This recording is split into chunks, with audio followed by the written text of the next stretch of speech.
Hello, welcome back to the Exposure Ninja Digital Marketing Podcast with myself, Jess Percival, and the wonderful Tim Cameron Kitchen. I'm happy to be back. It's felt like an eternity, and it was only a week that I was away for.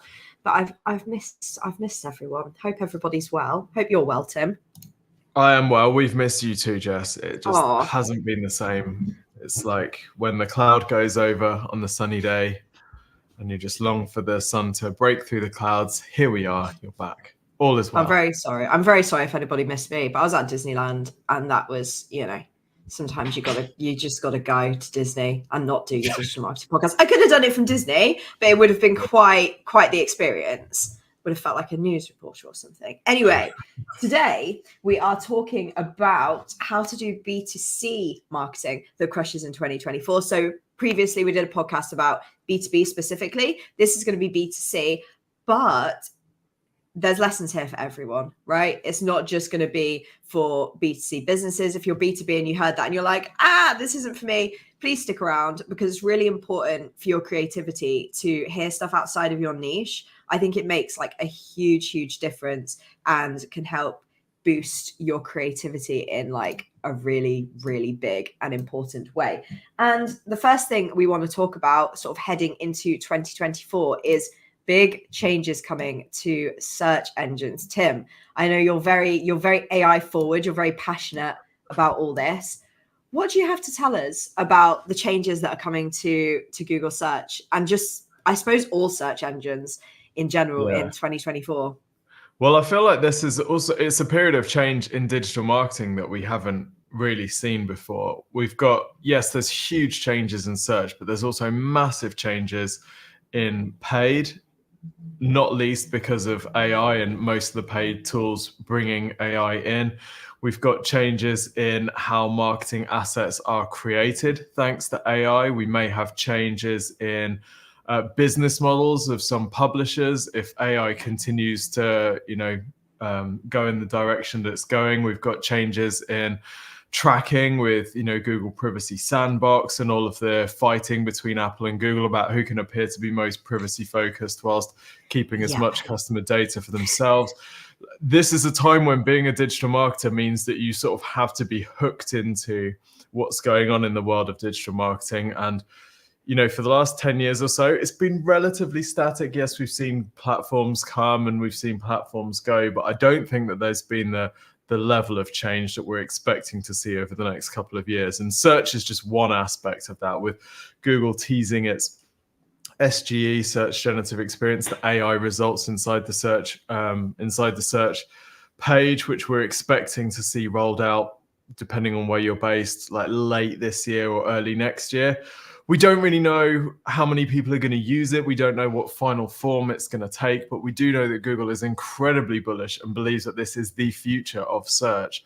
So as marketers, we need to be ready and we need to know how to sort of play this new game once searchers' queries are being answered by generative AI rather than by our website. So I think this is like a category of change that we all have to be prepared, and B2C particularly is going to be really impacted here. Absolutely, yeah. And I think if this is kind of freaking you out and you're sort of like looking into search generative experience, but which if you haven't learned much about it or it's brand new to you, there's a bunch of videos on our channel about SGE and about these changes coming to search. So you can give those a watch after this podcast though. And if you're listening, you can also find some podcasts about that on whichever platform you're listening on. I think one of the biggest changes is going to be the way the customer journey goes. You might find, it's really likely you're going to see a drop in traffic, but you might start to see more qualified traffic visiting your website because people might be getting the answers that they need in those initial early stages from Google, from the SGE, but then ending up on your website to convert if you've appeared as one of the like results that kind of backs up what Google says, one of their 3 results, or if they've even mentioned you in the search generative result. Like if you have a proprietary software or something, or like for us, with our free website marketing review, which you can get at exposureninja.com/review up there. If somebody asks, who's the best for marketing reviews, there's huge chance that we might appear in that SGE to say Exposure Ninja offer one, this business offers one, etc., etc., and then they'll kind of visit our website of their own accord rather than clicking straight through. So it's kind of going to help with that research phase. And yeah, I think people are just going to travel to you in a really different way. And we just need to be prepared for that and understand the answers that the AI is giving to kind of understand where people are at by the time they land on your website. But at the moment, it's really difficult to know how that's going to look because such a small percentage of the population is actually testing this out. I don't know if you have any thoughts on that, Tim. Yeah, I completely agree though. It's really difficult to say, here's our sort of our AI search strategy, or here is our strategy in general to make sure that whether people are searching with ChatGPT or Bing Chat or Google Bard or Google, we are going to make sure that we're featured. It's really difficult to do that because we don't even know what the final functionality of these things is going to be. I've been playing a lot with SGE, trying to reverse engineer ranking factors and figure out why is this site ranking, but it's not showing an SGE feature carousel? Why is this site being shown in feature carousel, but it's not ranking in organic results, and trying to sort of understand what Google's criteria is for showing those websites, because, you know, this is going to be the battleground of the next, whatever, 5, 10, 15, 20 years, if things continue in this direction. And there's a lot of talk in the SEO world about Google moving, you know, just this last week, we saw Google adding like drafting. So you can text draft inside SGE, you can use it to generate images. And it's almost like they're taking some of the ChatGPT or Google Bard functionality and putting it in search as a way of rolling out a new type of assistant that people can work with inside the search engine. And website search will then only be one of the things that Google does on google.com. This is a completely new era that we marketers are potentially entering. But it's so difficult to know exactly, you know, what that's going to look like, or what we need to do to manipulate that in our favor. So I think the big, like, how to win in 2024 as a B2C marketer is you're going to have to commit significantly more of your time than you may have been used to keeping up to date and figuring out, testing and playing for yourself, because nobody knows where this technology is going, but everyone seems to be fairly bullish on it being the future. Yeah, absolutely. And if you don't want to do that, we're doing it at Exposure Ninja. We're putting in the work and the research now so that we're ready for when all these changes come. So if you get to that time and you're like, I don't know what to do, we will be here. So yes, do not panic. Whether you want to work with us, or if you want to see all the content I expect we'll be putting out too. Yes, absolutely. We've got an SGE webinar, which we're running, going to be running in a couple of weeks, which will share our sort of most up-to-date observations about how this is working. We've also got a modeling tool that we've put together, which will seek to estimate the potential impact of traffic once SGE rolls out by looking at where you're ranking. If you're showing up in SGE results, how many of the searches that you're ranking for have SGE results. So more details coming on that. If you're not an email subscriber, then make sure that you're subscribed. Subscribe on YouTube. We will do everything that we can to make sure that you're prepared for this next era, because we are completely obsessed with it all, getting to grips with it and figuring out the implications. Yeah, and we have been from the start. So yeah, more information will be coming about that webinar soon. But if you want to head to our website and sign up to our mailing list, then you'll get that information straight to your inbox and you'll be able to sign up right away. Spaces are limited. So yeah, you'll want to make sure that you get signed up quick. And I'm not just saying that, I promise. Not just saying it to build scarcity. Yep. Scarcity. They are actually limited. So we've kind of talked about the changes that are coming to search, but I feel like there will be some changes coming to kind of customer behavior, the way they're acting in 2024 based on economic climate, stuff like that. Tim, I know you have quite a lot of thoughts on this. I know you read the Financial Times, you're very connected to all of this. What do you think is going to be like a huge pain point for customers in the upcoming year? I mean, it's also a really difficult time to be a consumer, right? Because we've been sort of talking about recession coming for a couple of years. This has got to be one of the most predicted recessions of all time, but it's still technically not here yet. There's a lot of geopolitical stuff going on. We've got, China's increasing dominance on a world stage. We've got everywhere you look, there is sort of conflict, there is fear. And if we're selling to consumers, we can't ignore that, because even if we've profiled our consumers and we let's say that we last profiled our consumers in 2019, how was the average consumer feeling? They're feeling pretty good. They could get credit very cheaply. Their sort of wealth level had been sort of steadily increasing. Inflation was fairly low, so they were feeling well off. Right, let's talk to that consumer in 2020. Well, they've got a completely different frame of mind. They've been locked down. They might be increasing their amount of wealth, but they're feeling sort of mental health issues and all that type of stuff. They may be thinking about moving house. All right, let's go to 2021. What's happening now? Well, they may have moved house. They are sort of in a post-lockdown hype, but with a little bit of concern to the future.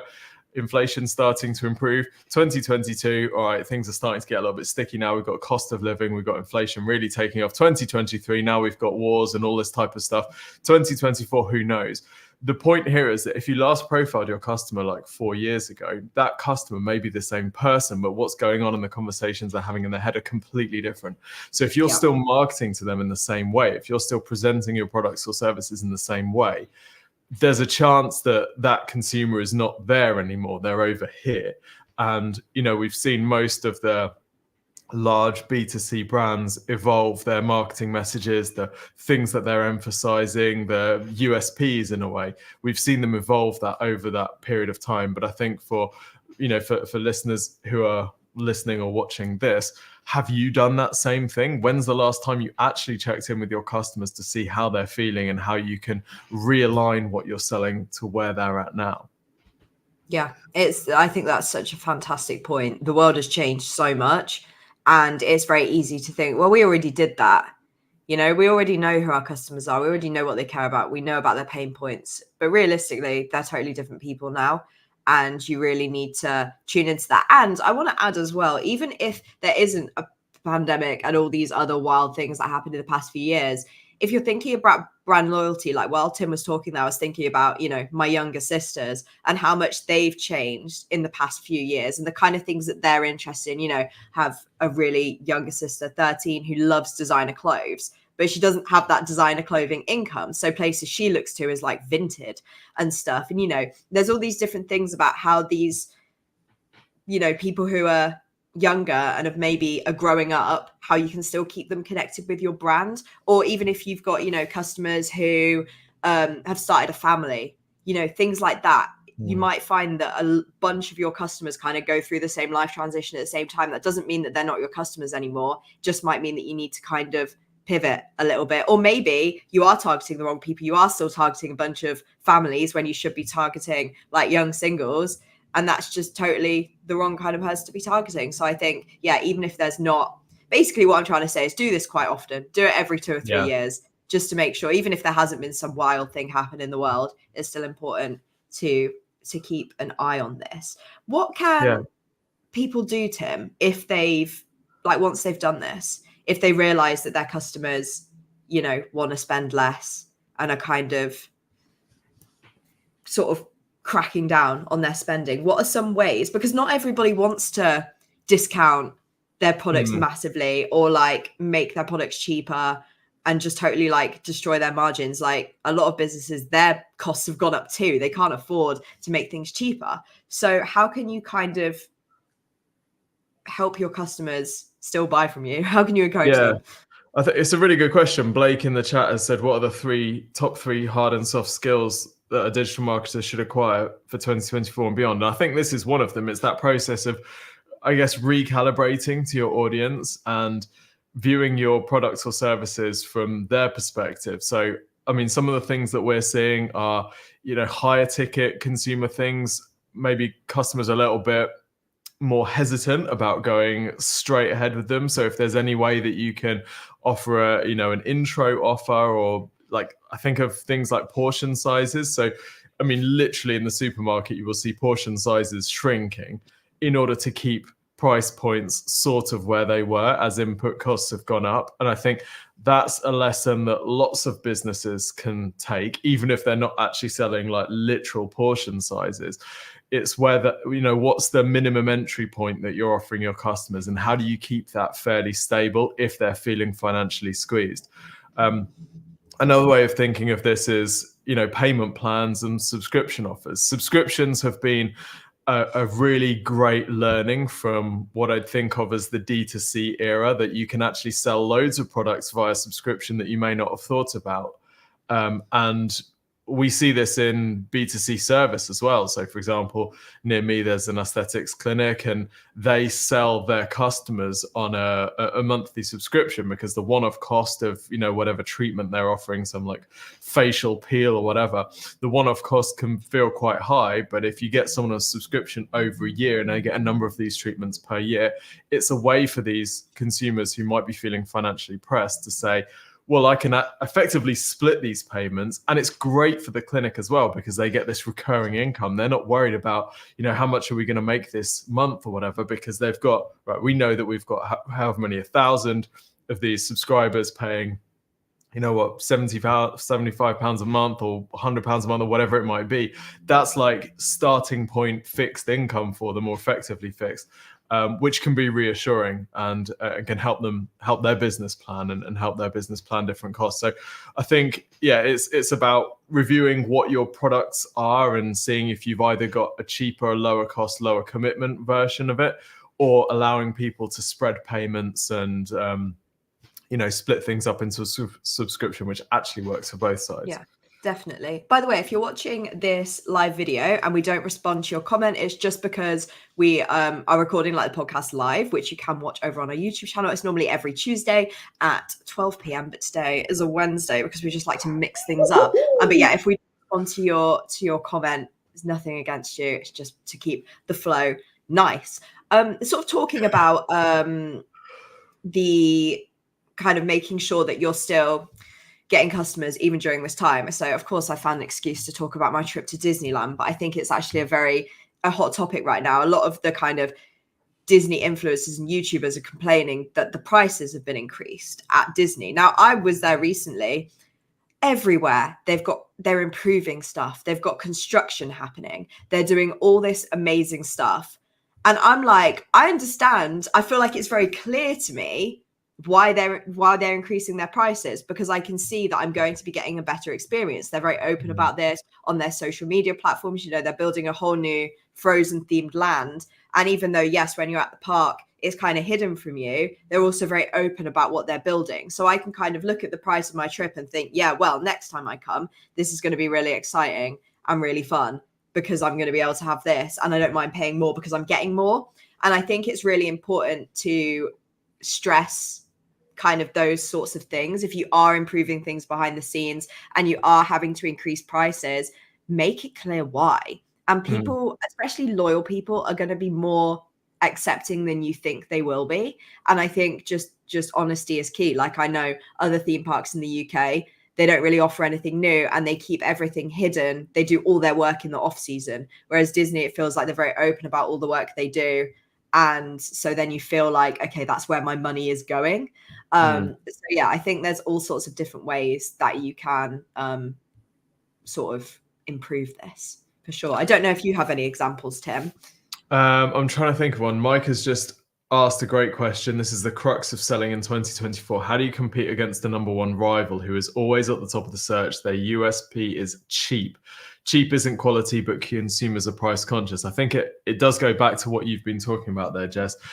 The other thing I would say, though, is just because people are financially pressured doesn't mean that they want cheap. Like, people still want value. And I think, you can see with fast fashion that there is a large consumer, I wouldn't say a large consumer, but there is a certain amount of consumer backlash against fast fashion, despite it being the cheaper option. And even amongst price conscious people, I think the key is actually to make sure that, this is going to sound fluffy, but to make sure that your offering aligns with people's values. We'll talk about this in just a minute, but I think this is another big trend that we're seeing, where companies are actually leading with values and not just necessarily this is the value of our products, but this is the value that we have as a company.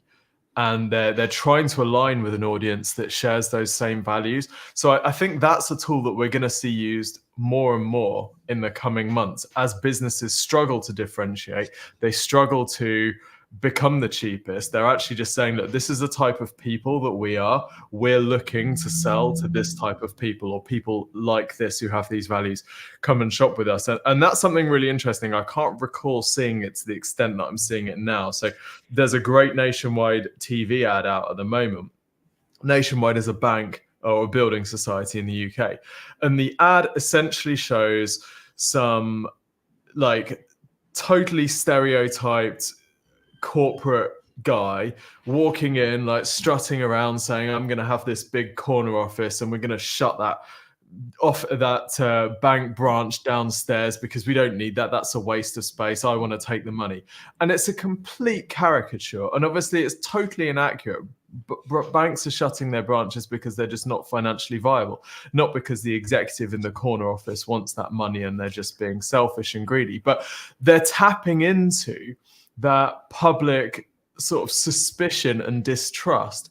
And they're doing a great job of that, right? They're tapping into the anger that's sort of just under the surface in our society about rising levels of inequality. And I think we'll see more of that. So that's one way that you can do it. But the other way is not everybody just wants cheap. I think it is about emphasizing value. We see this all the time. For example, in PPC, if you're searching a branded search, you might see people who are, advertising against that branded search saying, I'm cheaper. But you might also say, like this, but without the whatever the frustration is that people have with that original. We see this in CRM, for example. If you search for something like Salesforce, there'll be an ad for Monday.com. Now, Monday.com may be cheaper than Salesforce, but that's not always the thing that they're emphasizing. They're saying, the simple version or the easy to use version or the version that looks nice, that whatever they're understanding the frustrations that people have with that customer and they're selling against those. It's a bit like what's going on in politics at the moment. Labour Party is essentially saying we're not conservative, right? You don't even have to say we're the cheaper option. If they're going to raise taxes, they may be the more expensive version. They're just selling against what people don't like about that other option. So I think there's plenty of ways to do this that don't involve you having to destroy your margins and become the cheapest. Absolutely. Yeah. I think a brand, just because you mentioned fast fashion, I have a really great example. A brand that just advertises to me constantly and has been for the past year is Vinted. And me and my partner always laugh whenever we get an advert for them because we're like, we shop on here like every week. And we sell. We're both customers on there, right? We're the sellers and we're the buyers, and we don't need those adverts. But they have absolutely dominated the space. Like I would never have known about them. I used to use Depop, had endless problems with Depop, and now I use Vinted. And I would say 90% of the clothes I bought this year have been secondhand because that was like a goal I set myself. And I think a lot of people are doing that. And it's that whole thing of like, if you shop on Vintage, yes, you're getting secondhand, but often you're getting something better quality for cheaper. And yes, Mike, I know you said, you're competing with cheap, but the way that Vinted positions themselves, I would say just go and watch a bunch of their adverts, even if you're not in that space, because the way they position stuff, one advert they're running at the moment is somebody trying to dye their hair at home. Then they sell something on Vinted. Then they go and have the luxury experience at the salon. And sometimes there's another one where it's like, oh, I just sold my coat. Here's the person happily wearing the coat in public and getting compliments. And that kind of targets both customers. So it's like their marketing is phenomenal. And I definitely think take a look at them if you're kind of struggling to set yourself apart from the cheap option, because Vinted isn't necessarily cheaper, but it's better for the environment. It's better for a bunch of other stuff. Like, essentially it's better for your wallet because you buy something higher quality and lasts longer. But it's finding those types of things, right, about your own business to help you stand out. I think we could talk about this topic all day, but we really need to jump onto our next topic, I think, Tim, which is about connecting with niche audiences. And I think this will also help with this last kind of question about competing with somebody who's cheap. And it's about finding these niche audiences. Now, Tim, you've included a great example, which I'd love to hear you talk about, because I have a personal story with this brand. where I followed them for a long time and could kind of tell you a bit of the lore and history about this niche positioning. So I'd love to hear you talk about this brand for sure. Super interesting, Jess. Well, I only came across these because you shared them. You put them in a video plan, and I looked into it. I thought this is absolutely brilliant. So earplugs is a space that has been, I mean, it's totally commoditized, right? You can go into like a chemist and buy some earplugs for, I don't know, $1.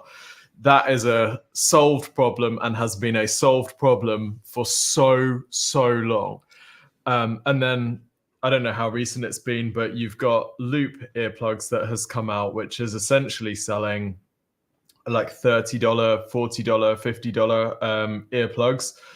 And how they're doing this is, yes, they are making them sort of more technically advanced. They've got better materials or different materials or whatever. But I think the thing that they're doing really cleverly is they're selling, they've sort of niched their earplugs for different types of audiences. So they've got a set of earplugs for social gatherings, parents, and noise sensitivity. So what we've got there is we've got 3 target audience. Like noise sensitivity is something that I think people are becoming more and more aware of. We've got more people being diagnosed with various, conditions or things that they're saying, actually, do you know what? I do have a sensitivity to noise, or I feel slightly anxious in social gatherings. This may help me. And then parents, I don't know any parent that doesn't need earplugs, but they've turned what's essentially a commodity product. They've just made it specific to those audiences. I don't think there's even anything massively different. I mean, what's it going to be? It's going to be they attenuate different frequencies or something like that. It's effectively generic, but they're sold against the experience earplugs, which are great for music, live events. So they've done a really good job of taking a bog standard generic product that works for everyone, carving that everyone into tiny little audiences, and then selling them specific products.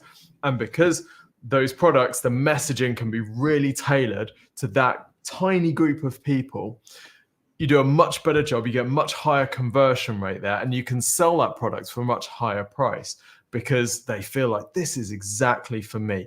And I just think Loop is doing one of the best jobs of this that I've ever seen. You've got the people being represented on the site that are, their target audience. We've got collaborations with Tomorrowland, which is a festival. They've made some festival-ready earplugs. Like, it would be really easy to be skeptical about this and say, look, this is like a little piece of silicon. It's a little piece of plastic. The thing costs like a couple of cents to make probably, but what an incredible business that's been built here. And to me, this is one of those businesses that is mainly marketing. I'd love to hear your sort of story on it, or Jess. Yeah, definitely. So I came across them. I can't remember when it was. It was either during or before the pandemic. Sorry, YouTube algorithm. You're going to hate me saying that like 4 times in this video and in this podcast. But I'd seen them advertised and I kind of followed them for a while because I, at that time, had noise sensitivity but didn't really know why. And so I was kind of like, this could be really useful. And what appealed to me about the Loop ones is the kind of technological aspect, because you can still hear with them in. They have basically, the reason they're called loops is because they have these loops on them with a tiny hole in, which means that you can still hear quite clearly rather than kind of earplugs. When I think of earplugs, I think they block out all sound, which just isn't true. And also they kind of have this fashion aspect to them. Like I saw people making custom earrings with chains so that you could have your loops with you at all time and they look cool. Like the ones I have are like gold, so you could kind of wear them as like earrings and then just pop them in when needed, which would be like super, super helpful and just really, really accessible. And I did notice that they kind of, when I came across them, it was just kind of general noise and like concerts. And I wonder if that's why I was getting adverts, because I used to go to a lot of festivals and stuff. And I wonder if that's kind of why I was getting targeted. And then there was kind of a bit of a discussion about them on TikTok, and a lot of like neurodivergent creators were talking about them as like a solution to noise sensitivity. And then there was a little bit of discourse because people felt like they were using these people's videos to kind of promote their brand, but weren't really including it on their website. And they took that feedback on board, and it feels like a very inclusive space now, which I think is really, really cool. And then, you know, I brought Loops kind of mid-pandemic and then got diagnosed with ADHD last year, and sort of have used them quite a lot. I put them on like my lanyard so that I can use them when I'm out and about. Like when I was at Disney, I used them, you know, when there was like fireworks and stuff. It just takes the edge off. And I think it's really interesting to watch the journey of the brand go from a very like concert heavy one to one that's more inclusivity and just every day. And they've really made them like a product for everyone. Like even though they have niche down within that brand, that's what I think is awesome, is that they're a product for everyone, but everyone has their own kind of landing page. Everyone is sort of catered for. There's specific adverts. Like, I think that is what helps set them apart, is that they do, you know, work with neurodivergent creators, but they're also going to work with parents. They're also going to collaborate with Tomorrowland, which is a massive festival, you know, so they've kind of figured out the best places to reach these specific niches. And I just think it's really awesome. Like, definitely rate them as a product, except apparently they make me whisper when I have them in, which is really funny because I think I'll be a bit loud. So I do think that's quite funny. But yeah, just really, it's really great that they took feedback on board and then implemented that to kind of reconnect with their customers, like what we were talking about earlier in this podcast, right? We're talking about exactly this, is understanding that your personas might have changed or might not be what you expect. And as more people are learning that they are neurodivergent and potentially getting diagnoses now that this information is more accessible, they've understood that and they've been able to connect with this audience, which is just awesome. So yeah. that's my story about Loop and how they connected with me as a customer. Amazing. And I think this is something that lots of companies can use, lots of marketers can use, even if you're not targeting, like anyone who's targeting B2C can work out a way to sort of niche your entire audience into small buckets. But even B2Bs can do exactly the same, whether this is targeting people on a industry level or on a job description level or on a geography level. The more you can break your audience into small chunks, the more you can refine that message to them. That's going to resonate much better. You'll see this everywhere in your funnel, right? You'll see it in higher click-through rates, you'll see it on reduced bounce rates, you'll see it in increased conversion rates, higher average order value. I'm wondering if this is one of the things that we're going to see more of in the next year as marketing does become a bit more difficult, and we've got to work harder as marketers to encourage consumers to spend. Yeah. And if, just to make this like super extra actionable, if you're unsure of how to niche down, pay attention to how people are like representing your product online. Like, I only just found out from Tim that Loop's advertising to parents. That's new to me. Or that they're including parents as one of their niches.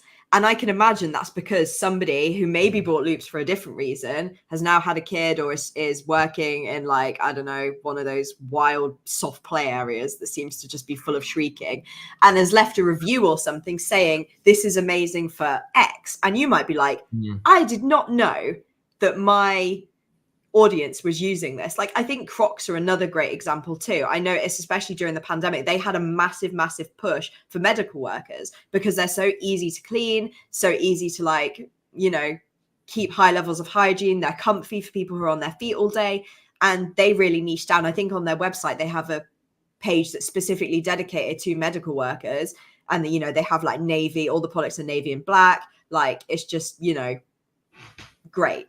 And so I think, yeah, just pay attention to the communities that are shouting about you online and talking about your products. Like, maybe they're tagging you on Instagram, maybe they're leaving reviews, maybe they're talking about you on places like Twitter, maybe your name's coming up a load on Reddit.